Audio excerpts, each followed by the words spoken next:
The USS Gerald R. Ford, America's newest and most technologically advanced aircraft carrier, sat dead in the water 30 miles off the Virginia coast. A critical failure in the ship's electromagnetic aircraft launch system, the revolutionary EMOs that replaced steam catapults, had brought all flight operations to a complete halt. For 8 hours, the carrier's engineering teams had worked frantically to diagnose the problem, but the system remained stubbornly offline.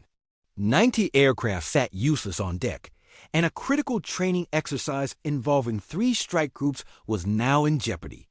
In the command center, Rear Admiral James Mitchell reviewed status reports with mounting frustration. His engineers were the best in the fleet, equipped with the most advanced diagnostic tools available, yet they couldn't identify why the EMO system was rejecting every restart attempt.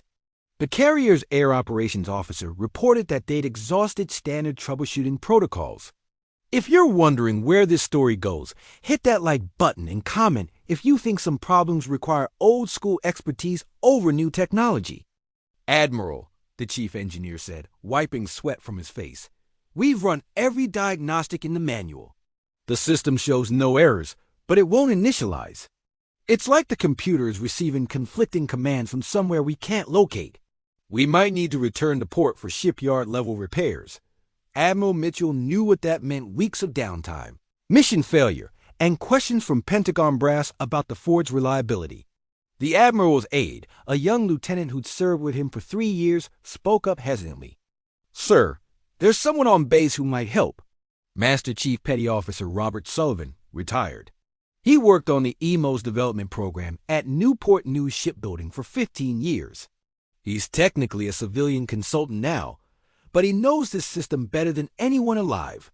He helped design it. Admiral Mitchell looked up sharply. Sullivan? The Sullivan who was the Navy's senior enlisted technical advisor. I thought he'd retired to Florida.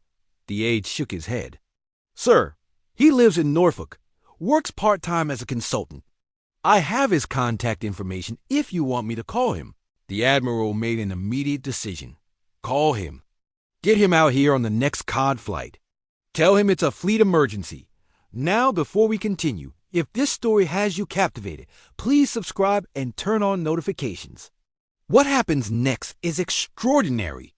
2 hours later, a C-2 Greyhound carrier onboard delivery aircraft landed on the Ford's deck. Master Chief Sullivan stepped out, looking every one of his 73 years. He wore simple civilian clothes, khakis, and a windbreaker, and carried a worn leather bag that had clearly seen decades of use. The young sailors watching his arrival exchanged skeptical glances. This was the expert who would save their multi-billion-dollar carrier. Admiral Mitchell met him on the hangar deck, extending his hand. Master Chief Sullivan, thank you for coming on such short notice. We have an EMOS failure that stumped our entire engineering department.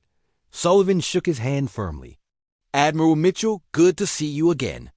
Last time was when you were a lieutenant commander at Dam Neck.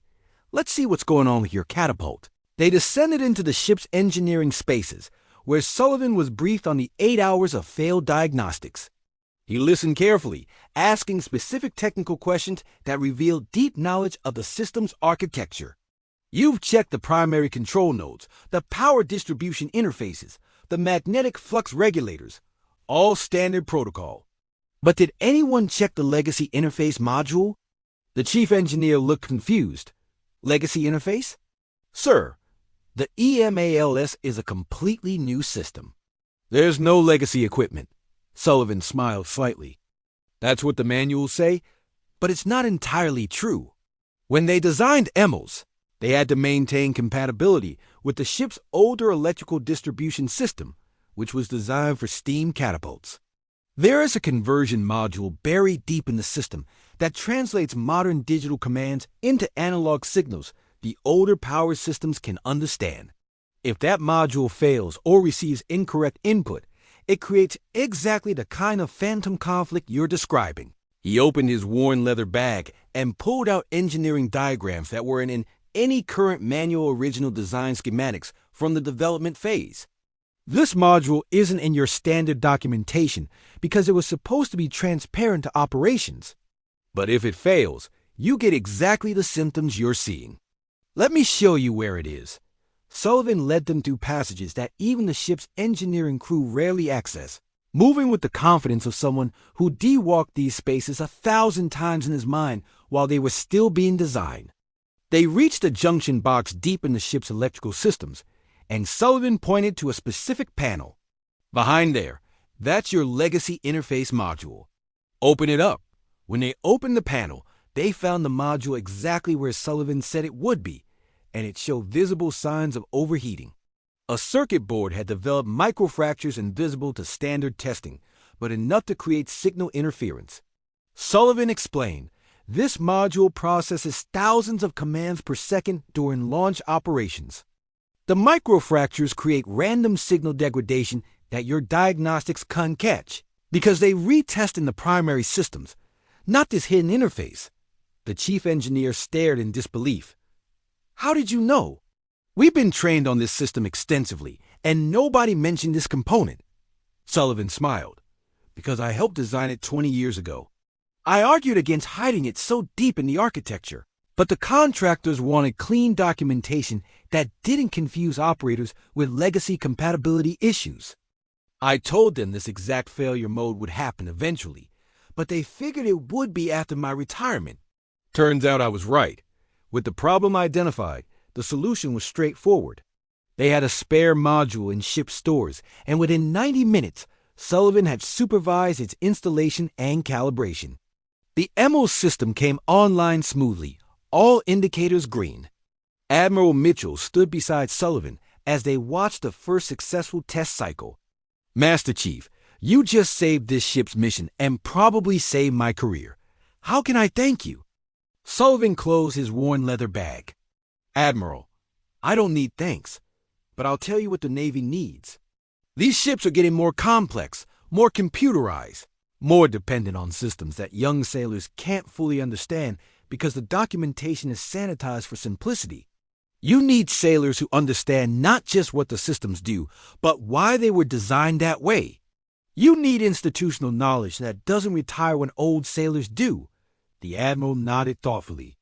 Master Chief, I'm going to recommend that the Navy create a technical advisory position specifically for veterans like people who built these systems and can troubleshoot problems that stump current procedures.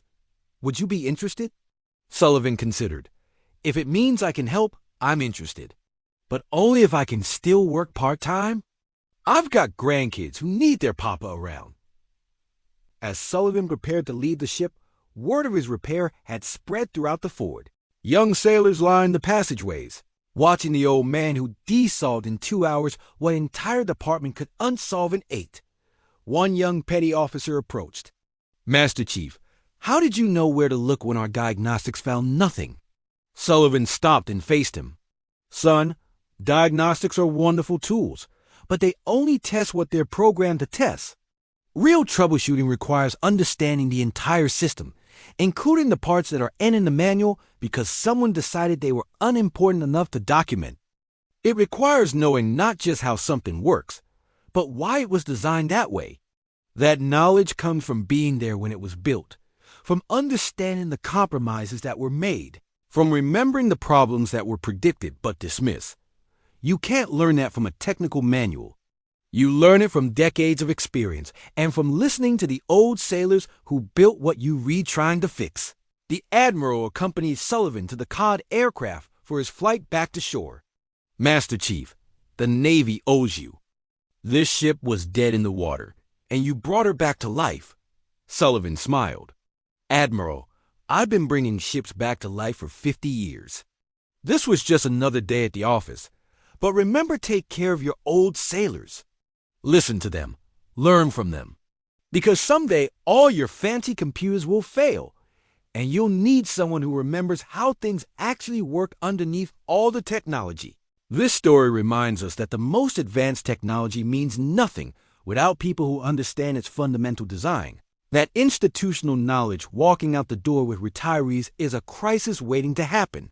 And that solving complex problems sometimes requires going back to the people who built the systems in the first place. It reminds us that veterans carry expertise that can't be replicated, knowledge earned through decades that no training manual can replace. If this touched your heart, please share it. Drop a comment about a time when old expertise saved the day. Let's honor those whose knowledge keeps our complex systems running, whose experience bridges the gap between design and operation. Thank you for watching. And remember, the solution to your modern problem might be in the mind of a retiree you haven't called yet.